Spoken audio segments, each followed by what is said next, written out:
as I said previously in one of my other videos, I'm going to be tackling the engine mounts. So this evening I'm going to be doing it. I've got a friend of mine, Alan, who's coming around to give me a lift. So I've watched a few videos on what's involved and spoke to a couple of people. I've got the actual engine mounts obviously, and I bought new nuts as well, because a few people have said because of the age that they are, and they're 17 years old, even though this car has slept inside, they can be a real pain to get off, and also the old nuts on new engine mounts can be a difficulty.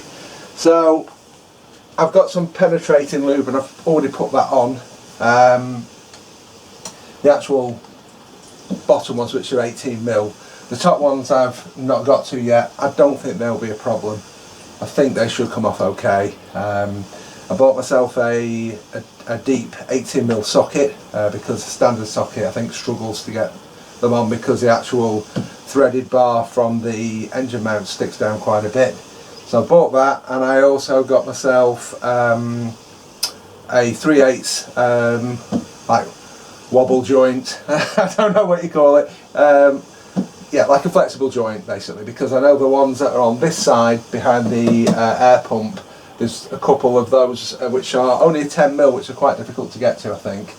So I've done that. I'm just getting set up, ready to do it. It's what time is it now? 5 to 5. So I'm going to be tackling it later on this evening, probably about 8 o'clock onwards.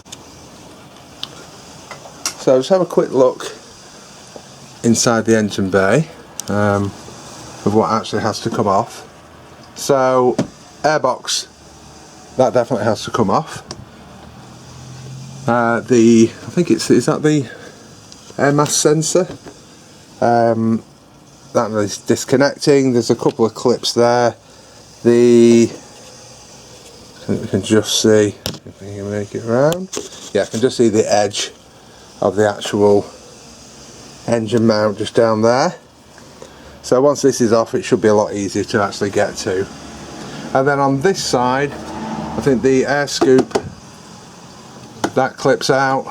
The oil filler feeder just clips out from the airbox, and then I think I can either disconnect and remove completely, or just move to the side the air pump.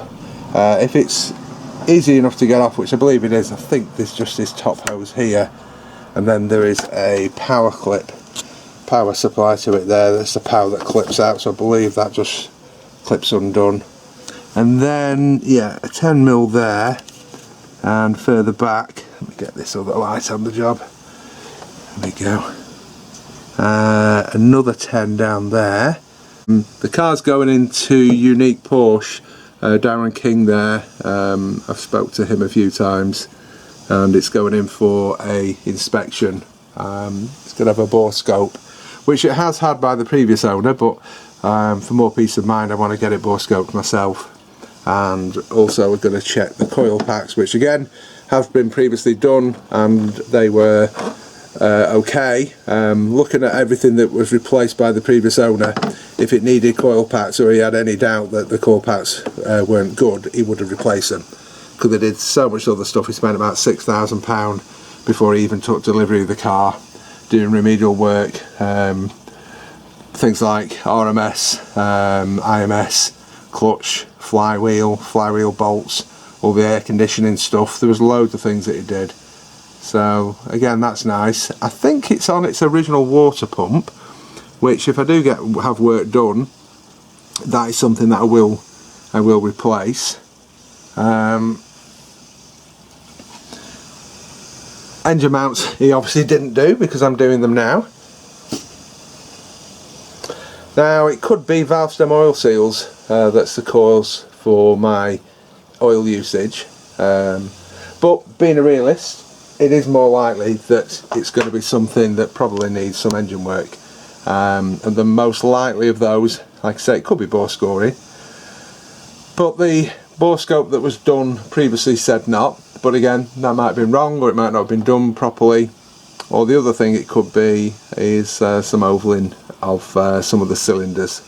so the liners can go slightly oval. Only we're talking by like thousandths of an inch, but if it's more than what can be coped with the piston rings, then obviously it's going to use oil. But I'm guessing if it is that, that will show up with a compression test, I presume. I'm not massively mechanically minded, but from what I do know, my presumption is that a compression test would show up if there were any cylinders that were slightly oval. That would lose compression surely. Anyway, we'll see. It's going on Monday. Also, I got a call from Porsche at Preston. They've got my replacement key, so I'm going to get that coded on my way home from going to Unique in Bolton. I think it's Bolton. Right, so first thing is get the car in the air. I don't have a low profile jack, so I've found that what I need to do is I've got some pieces of like 6B2 floor joists for just the offcuts from a development I've just done. So a couple of pieces of that, back the car onto that, brings it up 2 inches, which enables me to get my normal jack underneath. I do want to get a low profile one, but I haven't got one yet. There's plenty of other things that I want to buy probably first before I spend 130 quid on another jack. It's no big deal for me to reverse it onto 2 pieces of wood. So I'm going to get it up in the air, get my new, where are they? My new axle stands, eBay special. So these seem alright. I like the way that they just click up a click at a time underneath, and that's it. I think these are rated to 3 ton, so they should do the trick.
Okay, so that should be more than enough height wise.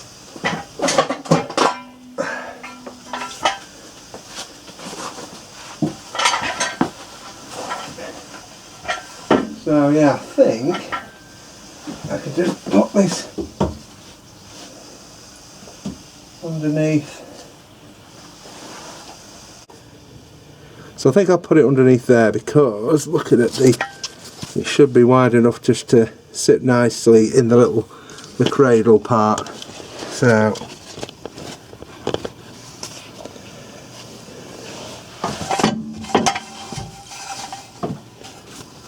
I'm thinking there, just to spin my camera around so I can see that I'm doing, yeah, so that is pointing at what I want it to. So yeah, I'm thinking probably under there. So if I jack it up a bit more, and that should just give me enough height. I'm probably way overthinking this. But anyway, that's where I'm going to stick it. Now, at the risk of my camera being squashed, I'm going to leave it underneath the car whilst I just jack it up a bit more.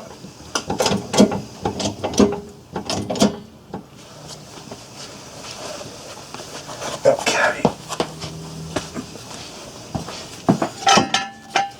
Yeah, that should do it. I mean, I could sit it on a block of wood and then on the carrier, but that's going to sit quite nicely, I think, there. So I will drop it down on that and see how it sits, and we'll just bring it back a bit more once I do this.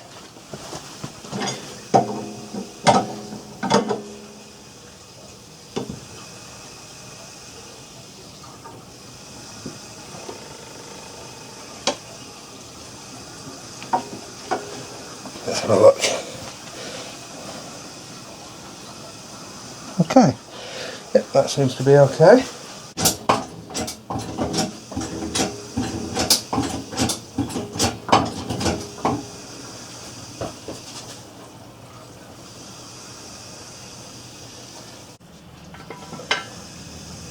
Is that not the same height? Yes, it is. Now, get that underneath.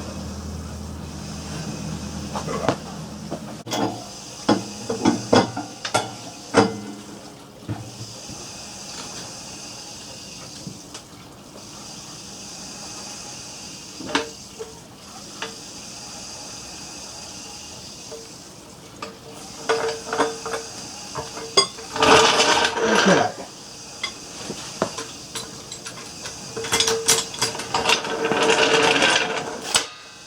So it is rather clean under here actually. I'm quite pleased with the overall condition. Cats look okay, nice and clean. I presume they were original, but they may have been replaced, and they don't look new. But on the other hand, they don't look that scabby. The bit of fluid you can see there is I just put the penetrating oil on earlier. It just dripped down onto those 18mm nuts that I got to take out. This silencer got a bit of corrosion on the joint there, but nothing horrendous. It does look a bit newer. When I had the wheels off to have the tyres on, it did look newer actually on the passenger side. But it's certainly dry. There's doesn't look to be anything that's wet under here at all. Everything looks in decent condition. Just noticing there actually the drive shaft. I don't know if you can see that there. Looks like it's got a label, freshish label on. I don't know whether it's had drive shafts on it at some point. But yeah, not bad at all actually. Manifolds, again, old, but they seem okay. They certainly don't look like they need replacing. I see plenty of other things I'm going to have to spend my money on, I'm sure, to keep the car in tip-top condition. So I think, as I said earlier, I'm going on the 17th, Monday the 20th, to Unique Porsche to see Darren, and I will probably take some footage whilst I'm there. So I think first thing that's got to come off is disconnect the flexible pipe that goes to the airbox, and there is a sensor here which I presume they just squeeze together. Yeah, it just clips off.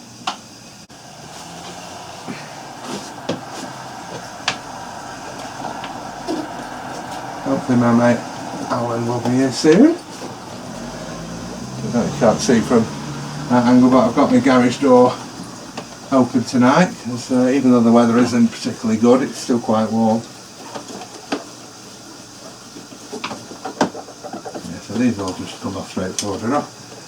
There's no surprises here. Just 3 Jubilee clips, 2 big ones on the main and then a smaller one down here. Okay, that's the first bit off. I mean, even just taking that hose off, you just can see a lot more of the ancillaries and more of the engine. Right, so presume, yeah, they just pop out. So there's a couple of little catches that you can press to get, and there must be one on the bottom. Now whether I'm supposed to do that afterwards or not, I've got the other bit loose. Oh, there we go. Yeah, so there's one on the bottom, one on the side, so 3 sides. The top doesn't have one. And that's straightforward enough. And the oil filler hose just clips out. Just got a retaining sprung part there. It just looks like there's one, looks like about 13 mil on that one. Look. Yep, that's a 13.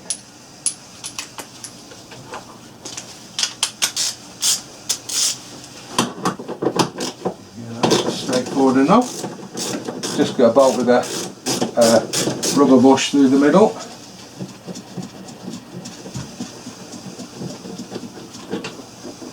Yep, and a bolt like so. And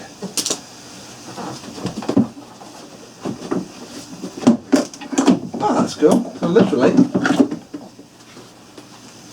one bolt holds that, and a couple of pins.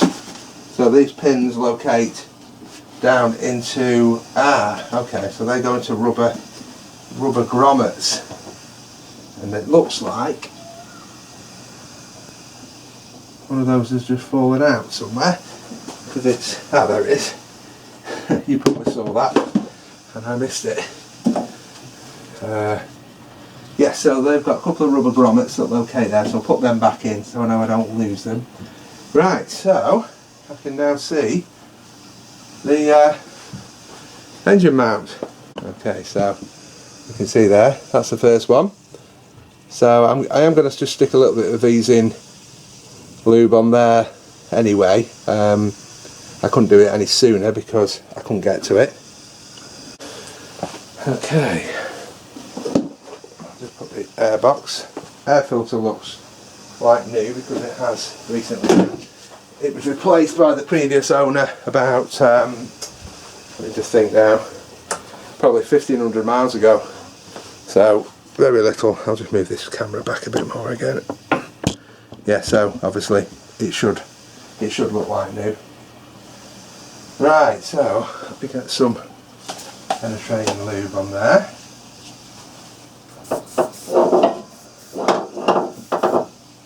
I think I will give all of this a wipe round inside. I think I'll give it a spray with some spray cleaner, just because, basically, because I can get to it. I say it's not filthy by a long way. In fact, it's extremely clean in here. Yeah, it's good actually being able to see everything so well. I mean, this engine is an absolute marvel. It really is. It's just so different being a flat six to everything I'm used to doing, what little work I've done on cars and seeing. For a start, it's in the rear of the car, which, other than my very first car, which was a 1300cc Beetle, every engine has been in the front. So this, oh no, actually, no, I have had a rear engine car before. I had a smart car for a while.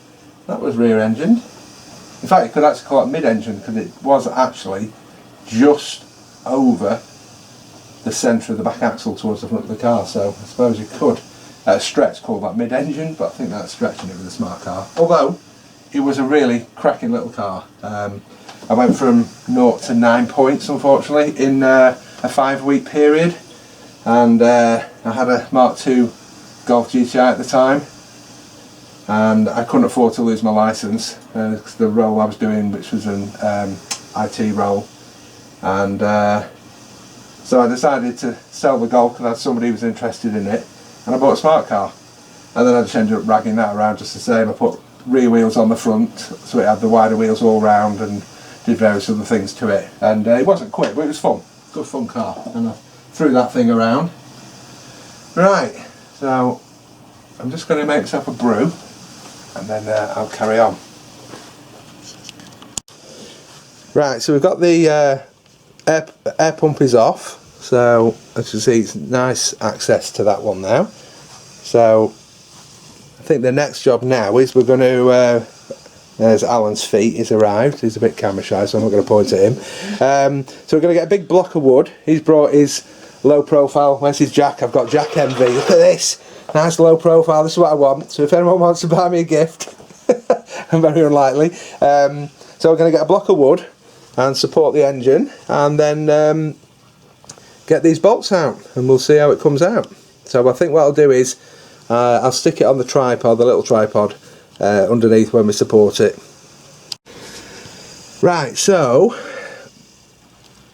I read a few bits and watched on a couple of other videos that when they actually undid the lower bolt, the 18mm nut, sorry, not bolt, that the engine dropped more on the right hand side. So what we've done is we've actually jacked it up, put the actual block a bit more to the right, and all I'm going to do is do them one at a time, which is what Alan suggested, which is a good idea. So I've already managed to crack that nut. It wasn't too bad actually, because it wasn't very corroded, because I think this car's had quite a charmed life and it's been in a garage most of the time. So that's one undone. So we're just going to get the bolt completely off and then undo the top ones. Right, so what actually happened with this one, even though it's not very corroded, it actually came out from the mount itself, so it unscrewed out. So I think that's the part that was threaded in there. So we're going to undo, in fact, there you go, I'll get on them and get them undone. So it's just two 13s that hold them in, and there is actually on the underside of the mount, there's like a square hex that locates into the, is it a subframe? I guess, is that classed as the subframe?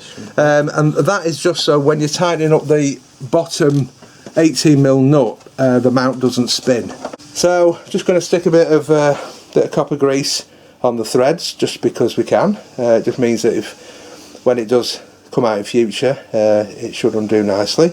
And then we'll put the new one in, bolt it up, and do the next side.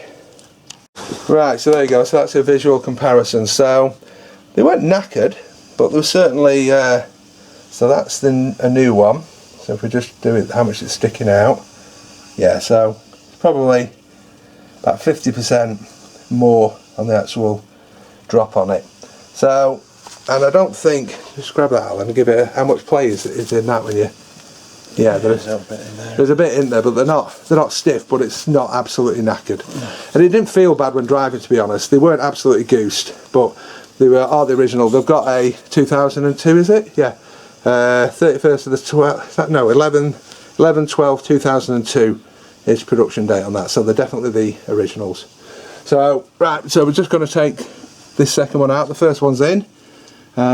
Really straightforward, no problem. It certainly is. I have seen people take them both out and then put two in, but it's best doing, I think it's better doing one side. We jacked the engine, put the block under the engine slightly offset to the right, did the right hand one, and now we've got it slightly offset to the left of the actual sump now to support it. And it did drop a tiny bit when I undid the big bolt, but not a lot. Both in now. I just nipped everything up. Everything's torqued up as it should be. So it's going to start sticking bits back in now. So I'll do it in reverse. Put the air pump in first, then air box, and then the piping back in. So, but they were relatively easy. They weren't too bad at all.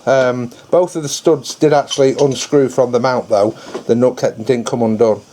Not that they were particularly corroded, but it doesn't really matter which way they come out, as long as they come out. But definitely, if you are doing them, spend the extra £2.50 per nut and buy new nuts, because then you don't have to worry about cleaning up the threads or getting it off. You can just throw it away and put new ones on.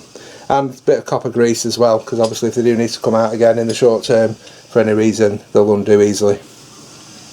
What do you put in first? You put the whole unit in, or is it the... Yeah, no, we slots a unit in, and you'll look on the bottom, there's two locating pegs on the bottom. Yeah. Right, so we've got the air pumps back in. That was really straightforward. 3 10mm nuts, put the plug back in, clipped everything back in. I've given it a bit of a clean inside with a bit of old Sillet Bang, just to get some of the grime and muck away, so it's looking even cleaner. I mean, it wasn't mucky before, but it's certainly nicer. So next one now is the airbox. Slot that bad boy back in.